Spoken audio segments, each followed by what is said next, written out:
Now, viewers, we are learning of very crucial news. No more attacks on Trump's Gulf allies. Well, Iran has come out to say, and reports are saying that Iran will not be attacking neighbouring countries. This is Iranian President himself who has come out to say this. Will see strikes on Gulf nation. Pezeshkian has to make these remarks while at a time when we had seen the Gulf countries had gotten caught in this exchange, in this war theatre.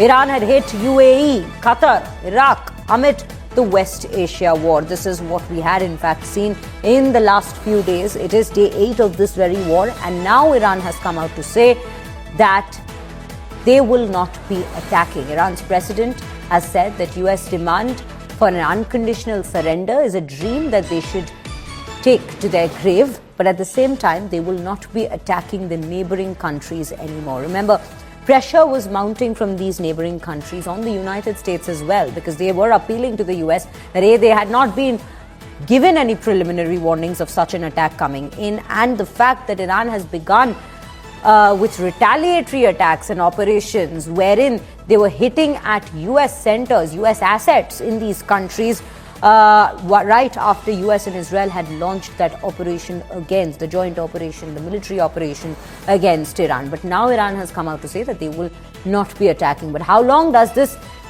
promise of, or does this remark, an assurance of not attacking these neighbouring countries last? That is something that will be seen. But yes, right now, these are the visuals that we've been bringing to you since day one, February 28, when Iran launched those first retaliatory attacks across Gulf countries. The entire region has been quite tense ever since, and each of the governments of these countries were in close coordination with the United States to handle the very situation back home, where there were bombings taking place in random spots from Iranian sides, and civilian lives basically across these very crucial economic centers were also under threat. So there was threat looming large over them. Gaurav Sawant is joining me on the broadcast to in fact put this into further perspective. Gaurav, very good afternoon to you. This comes in as a very crucial development, but the question still would be remaining: how long does this assurance from Iran that they will not be bombing Gulf countries anymore actually stand in a war theatre that has been expanding with each passing day otherwise? It indeed has been. So Iran realized that it's becoming hugely unpopular amongst the Muslim world, given the fact that despite none of the GCC countries targeting Iran took the initiative and targeted almost all of them, leading to damage in those countries and economies of those countries being adversely impacted. And the GCC foreign ministers reached out to Iran and warned them not to do so. So Iran is now, President Pezeshkian, he's making it clear there will not be any attacks on the GCC countries. However, there is a caveat that there should be no attack on Iran from the GCC countries either, from US bases on those GCC countries.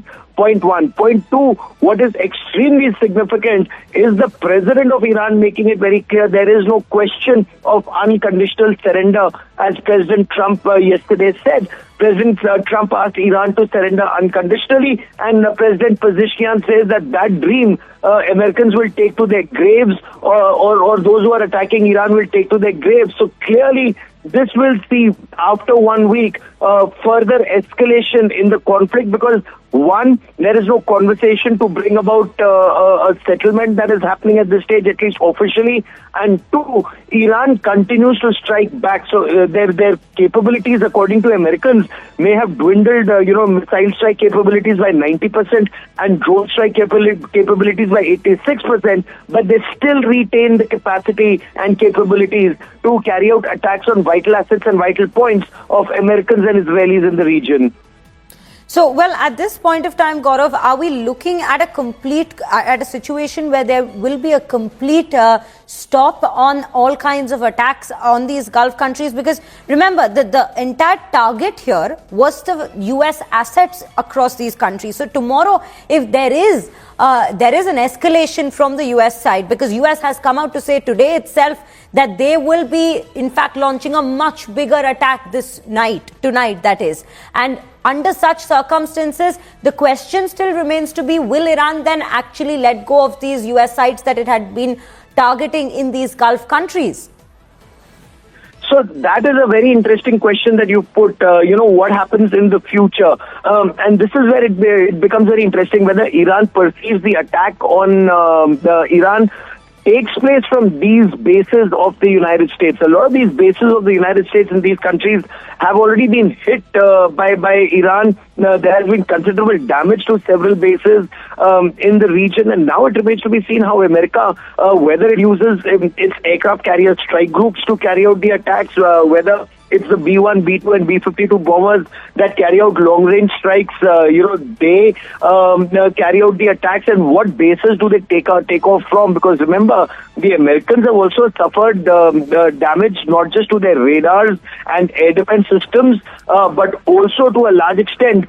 Take for example, 3 F-15 fighter jets downed. Iran says it downed it. The Americans say it was down in friendly fire by Kuwait, and a friendly fire or a blue on blue. This sounds very bizarre in conflict that Kuwait accidentally would end up shooting down 3 F-15 fighter jets. So this battle is poised at a very, very interesting and actually a dangerous situation right now. Will there be further escalation, or will some efforts be made to bring Iran to the talks table? At least officially, both sides say there are no talks happening. It's a fight to the finish.